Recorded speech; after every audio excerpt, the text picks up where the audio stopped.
नमस्ते हिंदुस्तान, रेडियो हिंदुस्तान के सभी श्रोताओं को संजू सेन का नमस्कार। आज मैं कथा सागर के अंतर्गत अपनी कहानी ओ अजनबी आप सभी से साझा करना चाहती हूँ।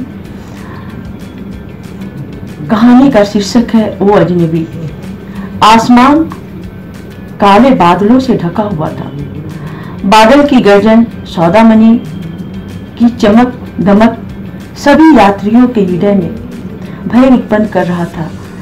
ये ट्रेन सिलीगुड़ी से दोपहर को खुली थी। टॉय ट्रेन आज यात्रियों के लिए मौत का सबब बन गई थी। एक और हजारों फीट की ऊंचाई पर से ट्रेन गुजर रही थी, दूसरी ओर कुदरत का कहर। पर धीरे धीरे 4 बजे दार्जिलिंग पहुंचने वाली ट्रेन 7:30 बजे दार्जिलिंग पहुंच ही गई।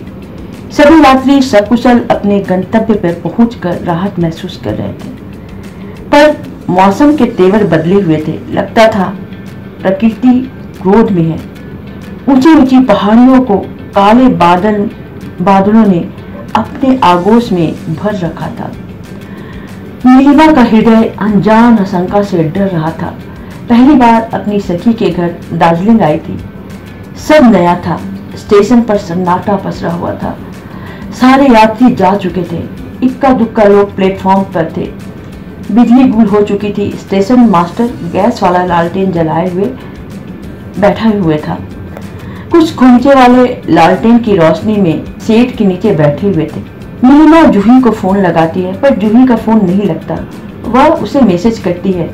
तभी जूही लिखती है ड्राइवर पहुंच जाएगा, और लिखती है वेटिंग रूम में चली जाना। तभी कुछ मन चले छेड़ने लगते हैं नीलिमा को। स्टेशन मास्टर इशारे से बुलाता है और कहता है, बेटी तुम नई हो दार्जिलिंग में? नीलिमा कहती है, जी हाँ। तब स्टेशन मास्टर कहता है, बेटी वेटिंग रूम में चली जा, महिलाओं का उधर है। नहीं अंकल, वहाँ बदमाश लोग बैठे हुए हैं, इसलिए मैं नहीं जा सकती वहाँ। तभी कुछ मन चले आते हैं और अश्लील हरकतें करने लगते हैं। अरे मेरी जान, चल हम लोगों के साथ, जहाँ चलना है वहाँ पहुँचा दूंगा।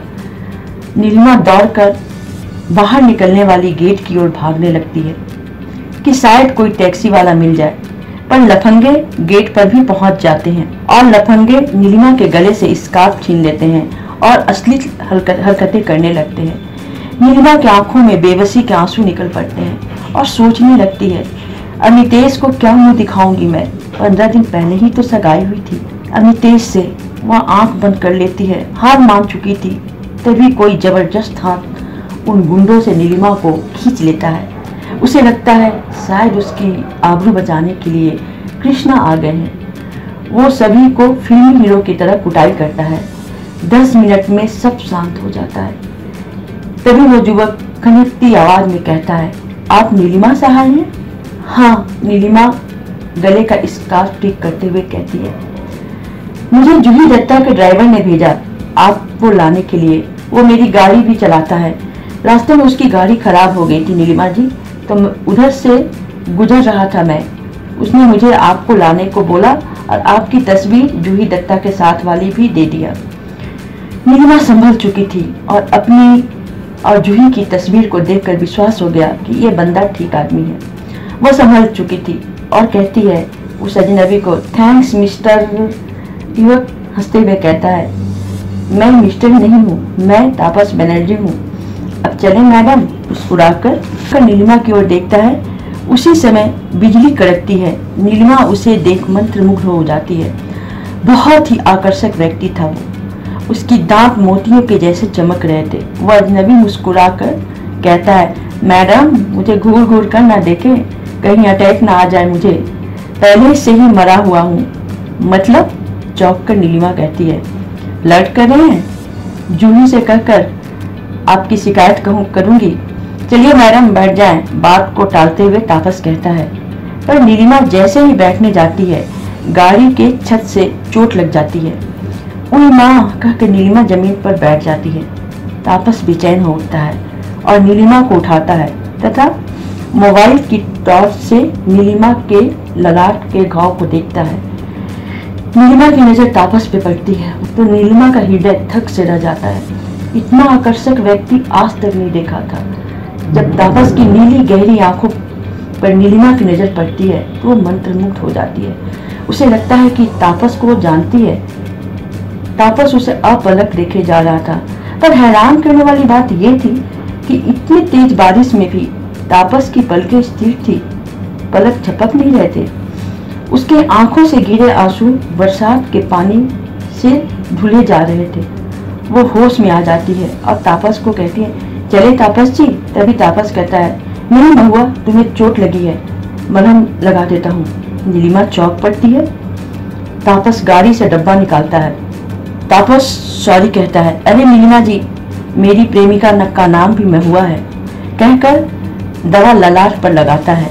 किसी अजनबी के स्पर्श से दिल धड़क उठता है। अमितेश की रिंग पहनाते वक्त ये घबराहट नहीं हुई थी जो तापस के छूने से हुई। अरे तापस जी, आपके हाथ तो बर्फ से भी अधिक ठंडा है। तापस चौंक पड़ता है। नहीं नीलिमा जी, बारिश हो रही है इसलिए। नहीं तापस जी, इतना ठंडा हाथ किसी का भी नहीं होता। तापस गाड़ी स्टार्ट कर देता है। चलिए आपको पहुंचा देता हूँ काल भैरव मंदिर के पास, वहीं जूही दत्ता रहती है। तापस एक गाना लगाता है जो बहुत ही पुरानी फिल्म का गाना था। तापस की गाने को सुनकर नीलिमा होश खो बैठती है और कहती है, ये गाना बंद कर दीजिए। तापस बोलता है, क्यों? प्लीज तापस जी, ये गाना बंद कर दीजिए। तापस रहस्यमय मुस्कान बिखेरता है। उसकी मुस्कुराहट को देखकर नीलिमा के हृदय की धड़कन बढ़ जाती है। गाड़ी चली जा रही थी, अभी भी पानी बरस रहा था। तभी सड़क के किनारे विशाल हवेली नजर आती है। पेपर लाइट में हवेली रहस्यमय दिख रही थी। नीलिमा मुड़ मुड़ कर हवेली देख रही थी। तभी तापस कहता है, घूर घूर कर हवेली क्यों देख रही है नीलिमा जी? नीलिमा कहती है, सच कहूँ तापस जी, मुझे लग रहा है इस हवेली के लोगों को मैं जानती हूँ। यहाँ तक कि ये सड़कें भी जानी पहचानी नजर आ रही है। आपको आना है इसी हवेली में, बुदबुदाता है तापस। क्या कहा तापस जी? नीलिमा कहती है, कुछ नहीं नीलिमा जी, और वह गुनगुनाने लगता है। नीलिमा तापस की इस हरकत को अचरज से देख रही थी। इस कहानी की अगले अंक को सुनने के लिए सुनते रहिए रेडियो हिंदुस्तान, और प्लीज लाइक और सब्सक्राइब भी कीजिए। तब तक मैं विदा लेती हूँ। जय हिंद, जय भारत।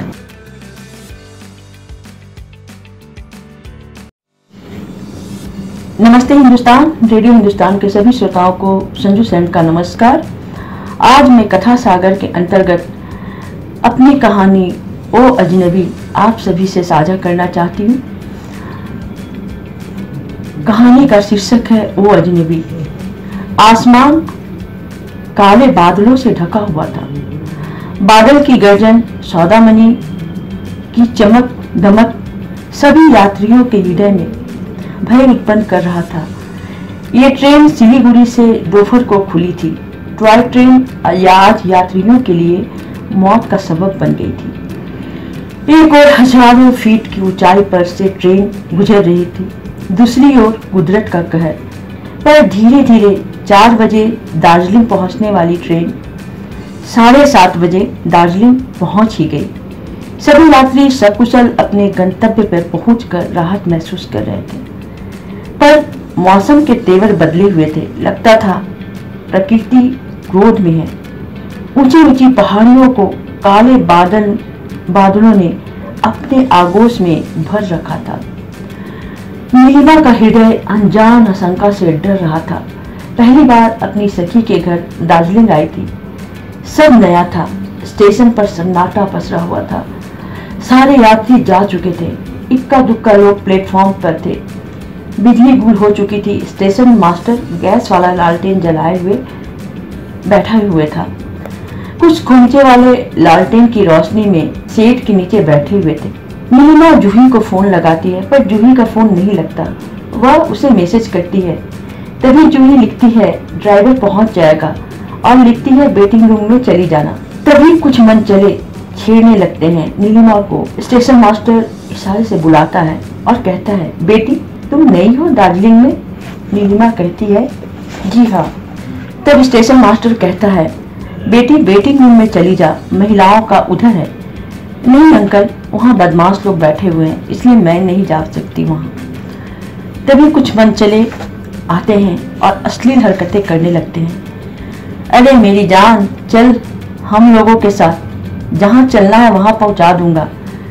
नीलिमा दौड़कर बाहर निकलने वाली गेट की ओर भागने लगती है कि शायद कोई टैक्सी वाला मिल जाए, पर लफंगे गेट पर भी पहुंच जाते हैं और लफंगे नीलिमा के गले से स्कार्फ छीन लेते हैं और अश्लील हरकतें करने लगते हैं। नीलिमा की आंखों में बेबसी के आंसू निकल पड़ते हैं और सोचने लगती है, अमितेश को क्या मुंह दिखाऊंगी मैं? 15 दिन पहले ही तो सगाई हुई थी अमितेश से। वह आंख बंद कर लेती है, हार मान चुकी थी। तभी कोई जबरदस्त हाथ उन गुंडों से नीलिमा को खींच लेता है। उसे लगता है शायद उसकी आबरू बचाने के लिए कृष्णा आ गए हैं। वो सभी को फिल्मी हीरो की तरह कुटाई करता है। 10 मिनट में सब शांत हो जाता है। तभी वो युवक खनकती आवाज में कहता है, आप नीलिमा सहाय हैं? हाँ, नीलिमा गले का स्कार्फ ठीक करते हुए कहती है। मुझे जूही दत्ता के ड्राइवर ने भेजा आपको लाने के लिए। वो मेरी गाड़ी भी चलाता है। रास्ते में उसकी गाड़ी खराब हो गई थी नीलिमा जी, तो उधर से गुजर रहा था मैं। उसने मुझे आपको लाने को बोला और आपकी तस्वीर जूही दत्ता के साथ वाली भी दे दिया। नीलिमा संभल चुकी थी और अपनी और जूही की तस्वीर को देखकर विश्वास हो गया कि ये बंदा ठीक आदमी है। वह संभल चुकी थी और कहती है उस अजनबी को, थैंक्स मिस्टर। युवक हंसते हुए कहता है, मैं मिस्टर नहीं हूँ, मैं तापस बनर्जी हूँ। अब चले मैडम। मुस्कुराकर नीलिमा की ओर देखता है। उसी समय बिजली कड़कती है। नीलिमा उसे देख मंत्रमुग्ध हो जाती है। बहुत ही आकर्षक व्यक्ति था वो। उसकी दांत मोतियों के जैसे चमक रहे थे। वह अजनबी मुस्कुराकर कहता है, मैडम मुझे घूर घूर कर ना देखें, कहीं अटैक ना आ जाए मुझे, पहले से ही मरा हुआ हूँ। मतलब? चौंक कर नीलिमा कहती है, लड़ कर रहे हैं? जूही से कहकर आपकी शिकायत करूंगी। चलिए मैडम बैठ जाएं। बात को टालते हुए तापस कहता है। पर नीलिमा जैसे ही बैठने जाती है, गाड़ी के छत से चोट लग जाती है। उन माँ कहकर नीलिमा जमीन पर बैठ जाती है। तापस बेचैन हो उठता है और नीलिमा को उठाता है तथा मोबाइल की टॉर्च से नीलिमा के ललाट के घाव को देखता है। नीलिमा की नजर तापस पे पड़ती है तो नीलिमा का हृदय थक से रह जाता है। इतना आकर्षक व्यक्ति आज तक नहीं देखा था। जब तापस की नीली गहरी आंखों पर नीलिमा की नजर पड़ती है तो वो मंत्रमुग्ध हो जाती है।